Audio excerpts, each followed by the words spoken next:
Paladins, hunting and smiting evil for the good of the world. They are often hulking masses of righteousness and justice, roaming the land as bound by their oath to tip the cosmic balance in the favour of all that is good and holy. Hello and welcome to Casual Veteran Gamer. In this Baldur's Gate 3 video, we are looking at the Paladin class. This is yet another mod. It is called the Devoted Paladin, hence the class name I think is D Paladin. So I've gone ahead and prepared the character already. The character's name is Paladin. I hope you like it. You could pick any background, to be honest. I'm going to pick a fairly stereotypical Paladin, an acolyte having spent life in service to a temple, learning sacred rites, providing sacrifices to the gods, the worship and so on, which gives him proficiency in insight and religion. I've picked a drow half-elf for two reasons. One, we get a bonus to charisma, and some Paladin abilities do depend on charisma, and any spells they cast will be based on charisma as well. And we also get to pick +1 and 2 other stats, being strength and constitution. We also get dark vision, which is nice, fey ancestry, and we get the dancing lights cantrip from level 1. At level 3 you'll get fairy fire, which is cast using charisma as the spellcasting modifier, which kind of links up the fact that I'm going to have a decent charisma anyway. The appearance I just picked head 3 and hair 21, nothing else in particular. Just the default skin color. Class, Devoted Paladin. Now we don't get told all of the proficiencies here. We've got the skill proficiencies, but they're ones I've chosen, athletics and persuasion, but we don't get told the proficiencies from the class. So Paladins are just like fighters in their weapon and armor proficiencies, in that they are proficient with all armor and all weapons. They'll be able to equip anything that you want to equip them with, which is great. They also have the same number of hit points as fighters, so starting off with 10. I'm not quite sure why this says 11, to be honest, because my constitution is 14, that should be 12, but never mind. As a paladin, we get Divine Sense, which lets you know the type of either celestial, fiend or undead within 60 feet, and you can use this feature a number of times equal to 1 plus your charisma modifier. So here's charisma coming in, affecting one of the abilities of the paladin, but it only lasts for 2 turns, so it's not a constantly on sort of thing. Also, they get Lay on Hands as an action. So as an action, you can touch a creature to restore a number of hit points to that creature up to the maximum amount remaining in your Lay of Hands pool. It doesn't tell us exactly, does it tell us here? No, it doesn't tell us how many hit points go in our Lay of Hands pool, but it's very simple. It's just 5 times your paladin level. So at level 1, it's going to be 5 times 1. Pretty sure most of you can do that. Going to be 5. So skills I've already shown you. Lastly, ability points. I've put strength up to 16, dexterity at 12, constitution 14, and charisma at 15. I know charisma is an odd number, but I'm going to be sneaky and take Follow's Eye and put that up to 16, which allows me to put dexterity at 12. Dexterity isn't as important for a paladin necessarily, because they will be able to have heavy armor and they'll be able to wield any weapon. And you do start with chainmail armor, so armor class 16, and a longsword. Well, you see the longsword? A longsword and a shield, so your starting armor class is 18. And that's pretty good. Obviously, you can get higher with other armors and things, but I'd be happy. I'm happy with 18. So you don't need to focus on dexterity. Most of the paladin's kind of abilities, and the famous one, smiting, that only works with melee weapons. So you could leave dexterity behind if you want. Obviously, having a low dexterity is bad. You're going to go later. Like, initiative rolls are going to be lower. Your saving throws are going to be lower. The skills are going to be less. So you don't want a low dexterity, but this is one time where you don't need to put it up to 14. Like, almost every other character I make is going to have dexterity at 14. So this kind of frees up a few ability points. Of course, feel free to change this around as you want to. Some people would probably be happy to put intelligence and wisdom at 8, maybe have charisma at 17, since that's the maximum we can get to, or maybe make dexterity 13. There's not much point in that, to be honest, over 12. So play around, find out what you want. Like I said, I'm going to be a bit sneaky, take Follow's Eye and put his charisma up to 15. It does mean the intelligence is going to go down by 1, but I can live with that. So the first thing I'll show you is the use of the 2 abilities we get at level 1, being Divine Sense and Lay on Hands.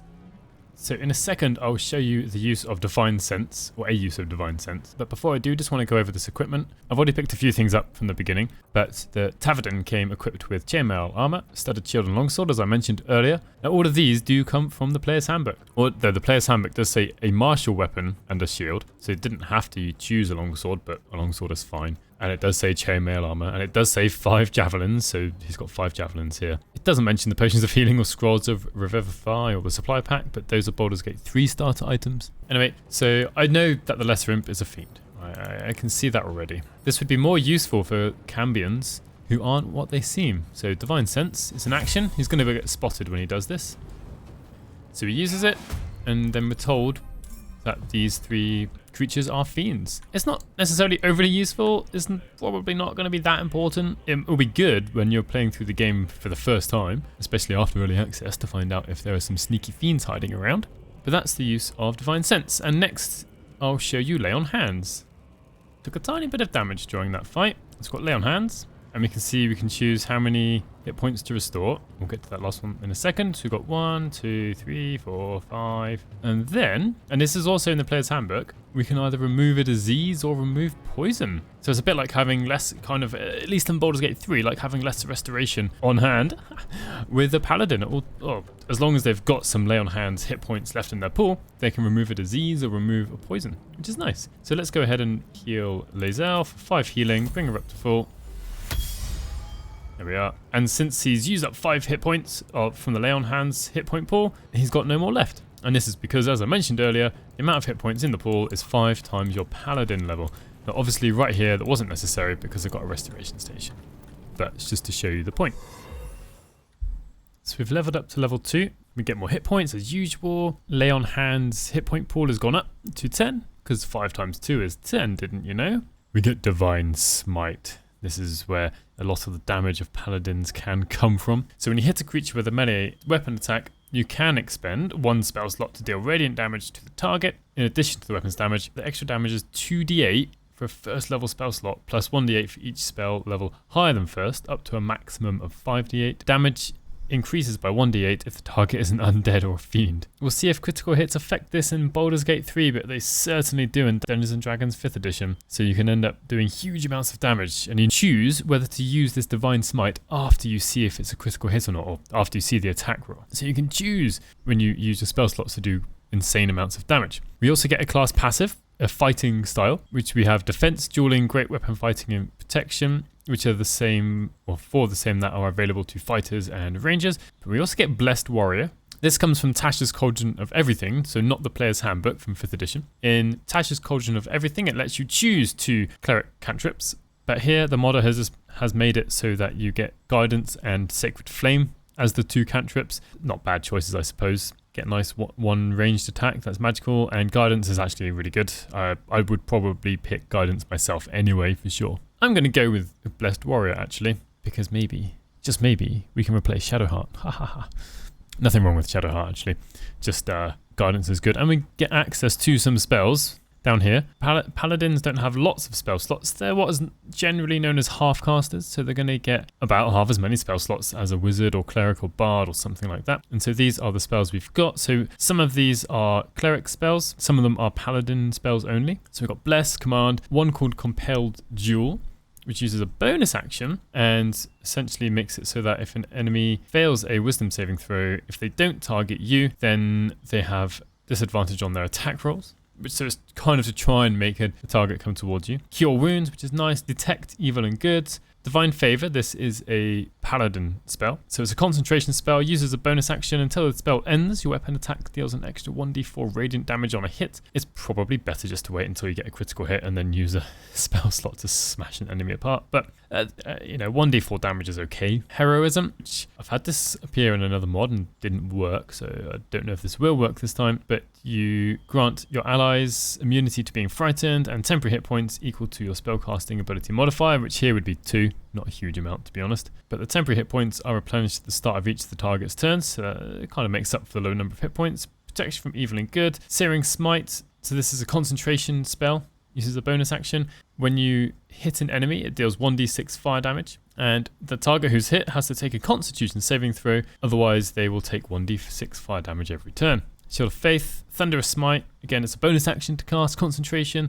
The next target you hit takes 2d6 thunder damage and must pass on a strength saving throw or be pushed back 10 feet from you and knocked prone. And Wrathful Smite. Again, it's a concentration spell but uses a bonus action. The next target you hit will take 1d6 psychic damage. Additionally, if the target is a creature, it must make a wisdom saving throw or be frightened until the spell ends. Honestly, these Smite spells are okay, but I'd rather save the spell slots just for using Divine Smite and just knocking someone dead or taking a huge chunk off their hit points. Now, something different in the mod compared to 5th edition is that they're making us choose our subclass at level 2. Normally it's level 3. Now, considering we are in early access and the maximum level is 4 at the moment, it's not such a big deal that we choose our subclass now rather than later. So we have Oath of the Ancients, this is, I'm not going to go over all of this. If you really want to read all of this here, just pause the video and have a read. This is actually the description from the player's handbook for the Oath of the Ancients, but essentially it's a bit like a mixture of a Paladin with a few rangery themed spells and abilities thrown in. Oath of Devotion, this is kind of like the very holy sort of Paladin who's all about, well, justice, virtue, and order. Oathbreaker, this comes from the Dungeon Master's Guide, actually, not the player's handbook, but this is a Paladin who has broken their oath, essentially kind of turning evil. We don't have alignments in Baldur's Gate 3, but in the Dungeon Master's Guide, it does say you can only become an Oathbreaker if your Paladin is 3rd level, and they are evil. Or maybe they turn evil, who knows. And Oath of Vengeance, this is someone who is basically on the side of people who have suffered from evil and will always try and kill evil things, sometimes, as it says down here, called Avengers or Dark Knights. Now, I don't know which subclass to pick, actually, because at level 3, the Paladins will get Channel Divinity, just like Clerics do, and depending on which subclass I pick, I'll get a different Channel Divinity. I'm going to go with Oath of Devotion, kind of, it's the very pure type of Paladin. The Oath binds the Paladin to the loftiest ideals of justice, virtue, and order. So just like a Ranger at level 2, we only have 2 spell slots, not a huge number. And it doesn't tell us how many spells we can prepare, but it's going to be equal to our level plus our charisma modifier. So my level is 2, my charisma modifier is 2, so I can choose 4 spells to prepare. So I'm going to pick, Cure Wounds, Compel Duel. I probably won't use most of these spells because I'm going to be waiting for the chance to use Divine Smite. Bless, and let's say Command. I'm hoping that if I need to use Cure Wounds, I can do it out of combat. Oh no, the point of having Cure Wounds is maybe to help someone. Actually, do you know what? Probably don't need Cure Wounds since I have Lay on Hands. Let's get rid of that. I don't know, Shield of Faith. So I am going to do my best to try and find chances to use Divine Smite for you. So I'm going to use the first target. Oh, I come across. I've knocked her out, but after hitting her, poor old Shadowheart here, she has the Divine Smite kind of condition. Someone hit by a Paladin and liable for the Divine Smite damage. So after hitting someone and kind of tagging them with Divine Smite, you can pick Divine Smite and 100% chance to do 2d8 damage there. Alright, I'm going to reload and then maybe show you a critical hit later with it. So I'm playing around in the Underdark and against this Minotaur I've just scored a critical hit. Yes! Unfortunately, it's the Minotaur that's resistant to slashing damage, so my damage was pretty poor and I only rolled 4 and 2d8. But I get to use Divine Smite. And just like a good mod would do, this damage is doubled. It's 4d8, just a 21 radiant damage. So you do want to be saving up your Divine Smites for your critical hits potentially. And just for good measure, I've got Minthara here, who has just suffered a critical hit. Here we are, critical hit. Unfortunately, it only rolled a 3 on 2d8. Could certainly be better. But here we go with our Divine Smite. Oh, 20, not quite. And I can't do it again. It would be overpowered if I could, probably. This is it. I've got enough hand attack. Hey, down she goes. So at level 3, we get more hit points as usual. One class feature that all Paladins get is Divine Health. The divine magic flowing through you makes you immune to disease. Nice little ribbon ability, sometimes people might call it. Just, it's good to have, but not really necessary. We get more Lay on Hands, it goes up to 15. And we get Harness Divine Power. This comes from Tasha's Cauldron of Everything. We cannot be certain that this will be put into the game when we finally get it, because I don't think, maybe I'm going to be wrong by saying this, but I don't think anything from Tasha's Cauldron of Everything has been put into Baldur's Gate 3 so far. However, this ability uses a use of Channel Divinity and a bonus action to regain a spell slot, which is nice. And it isn't just Paladins that get this, actually. I know that Clerics can get this. Next up come the subclass features. The 2 abilities on the top row are the Channel Divinity options. One is Sacred Weapon. So you imbue one weapon, presumably that you're holding, with positive energy. For a minute, you add your Charisma modifier to attack rolls made with that weapon, and also it emits light. And if the weapon is not already magical, it becomes magical.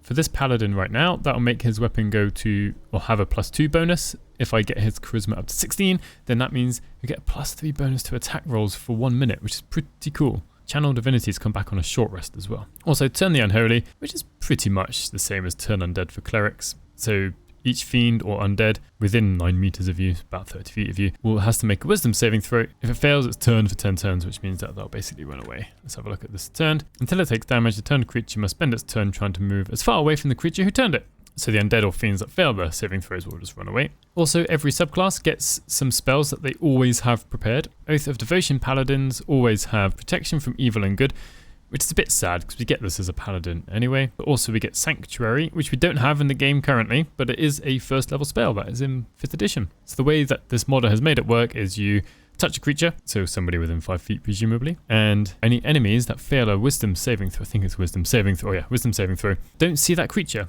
The target of the spell, of the Sanctuary spell, is effectively invisible to anyone who fails a wisdom saving throw against the spell. Kind of cool. And then because we are a Drow half-elf, we get Fairy Fire, which is a concentration spell. You should all know this by now, really. If the target is invisible, it turns visible, and all attack rolls against the target have advantage if they fail a dexterity saving throw. The other subclasses, the other oaths that there are, will have different channel divinities and different spells that are prepared.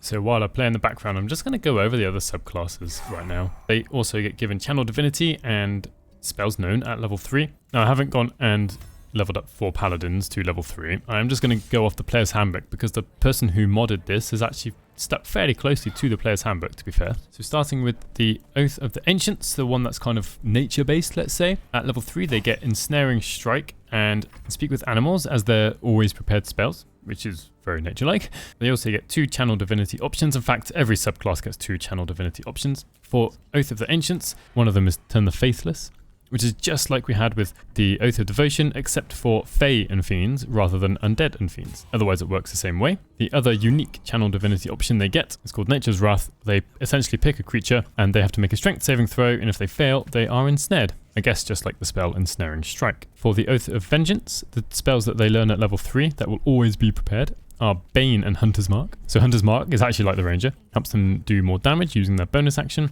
and Bane is an okay spell. I probably wouldn't have the Paladin cast that because for me the charisma isn't always going to be as high as their strength anyway. Their channel divinity options are a little bit different. One of them is called Abjure Enemy. So you pick a single creature within 60 feet and it must make a wisdom saving throw unless it's immune to being frightened. Fiends and Undead have disadvantage on this throw, and if they fail, the creature is frightened for 1 minute or until it takes damage. Essentially this is a bit like targeting a single enemy rather than an AoE, but there's almost no limitation on who you can pick unless they are immune to being frightened. And they also have Vow of Enmity, so as a bonus action you can utter a Vow of Enmity against a creature you can see within 10 feet. You gain advantage on attack rolls against that creature for 1 minute or until it drops to 0 hit points or falls unconscious. So this is going to be really good at taking out someone with a lot of hit points, so a boss maybe. And lastly we have the Oathbreaker.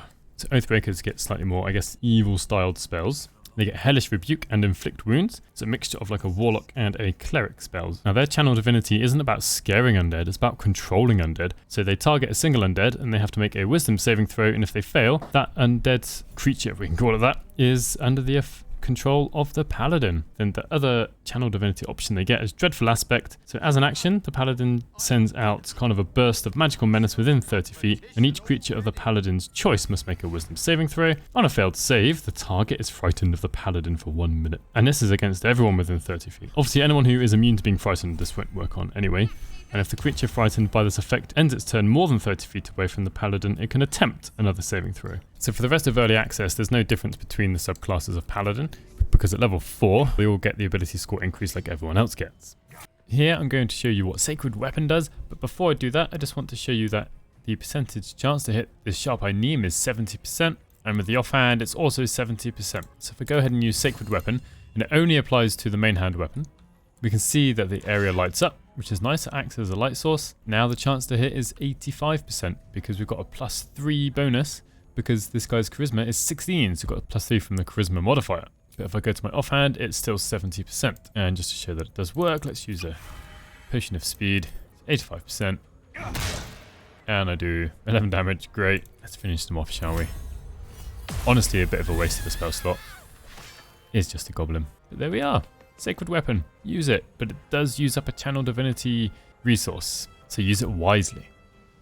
So Tavadin is at level 4 and he gets more lay on hands, goes up to 20 now, as is always the case, an extra 5 per level. Then we get to choose an ability score improvement or a feat. There's a decent amount of choice here. So I think the first obvious one is putting strength up to 18. This adds to your attack rolls and damage, improves your jump distance and your carry weight. And just because it's your main attack stat, it's always a good idea to do that. As for feats, Dual Wielder could work if you get 2 decent one-handed weapons. because you still get a tiny bit of armor class, like half, not half, but makes up for the fact you're dropping a shield a little bit. If you're making a paladin who is wielding a great weapon, and great weapon master is always a great choice, I guess you could go for magic initiate cleric. Since I've already got the fighting style that gives me guidance and sacred flame, it's probably not worth it for this guy. But I'd probably pick resistance and light, or maybe light and thaumaturgy, since he's already half decent at charisma checks. Having advantage on a few of them would be nice. As for a spell though, it's quite difficult just to have one spell per day. I don't know, maybe I'd go with bless, so I'd feel like I don't have to use up a spell slot if I want him to cast it. Magic initiate druids, I probably wouldn't, because the casting stat is wisdom and he's got a good charisma. We've got sorcerer, because this charisma's got +3 bonus. You might have a +2 on your paladin. Maybe you want some of these blade ward, perhaps. Put it up before you go in. He's going to be taking damage since he's going to be running up to people. Maybe you want to have a mage hand and summon something. As for a spell, a bit more difficult to pick because you can only use it once a day. Jump could be okay. Maybe disguise self, false life. Some of these you might only use once per day. Or magic initiate warlock. Get friends. Better than thaumaturgy. And blade ward perhaps. And then, I don't know, hex could be okay. Kind of synergize as well. Martial adepts, I avoid this for non-battle masters just because one superiority die is just not enough. Mobile's okay. It's always going to be good for a meta character. Maybe shield master if you're using a paladin with a shield. We don't have a huge number of dexterity saving throws currently, but they should increase as we go further into the game with more spells that force them. And one nice thing here actually in Baldur's Gate 3 compared to 5th edition is that you just get a +2 bonus to all dexterity saving throws while wearing a shield, which is a bit better than 5th edition.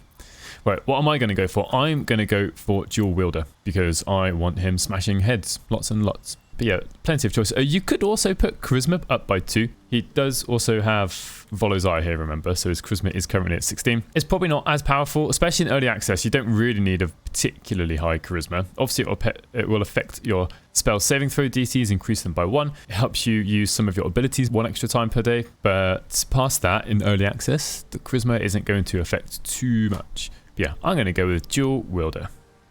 So here is perhaps why you might want the dual wielding feat. What is better than a paladin wielding a warhammer? Paladin wielding 2 warhammers. So we've got the intransigent warhammer and faithbreaker here. Both kind of cool. I've also gone and got the adamantine splint armor down from Grimforge, which is the best heavy armor in the game currently, with an armor class of 17. And because of dual wielding, he's actually got an armor class of 18. That's pretty cool. Obviously, it could be higher if he was wearing a shield or had the defense fighting style, but you know, it's okay. It's okay. And just what can we do? Well, here goes nothing. He made a saving throw, which is sad, but we can still give him a good old smite. Then on the next turn, I'll probably just be bashing heads. Oh, don't forget to turn on dual wielding though for the opportunity attacks like I just missed. So I'm just going to try 2 hits against Gekko. Whoa, a bit sad the second one missed. I do want to point out that Divine Smite does actually apply on the offhand attack as well. So the intransigent Warhammer might cause problems if this hits. Because of that. But I'd say it's quite fun. And we get Pentacrush because apparently we killed 5 things in one go. Which is cool. So let me know what you think of the Paladin. I've got to say, is pretty badass. I quite like it. I like the smiting. I like the casting. I like having lay on hands. Being a melee character. They kind of got it all. It's a shame we don't get to go to higher levels because they just get better and better. They've got in future levels an aura, which gives everyone a bonus to their saving throws. So if you made it this far, thank you very much for watching. And please do consider subscribing. And hopefully I'll see you in the next one. Let's see if we can get rid of Novice Garmor here. Ooh, not quite.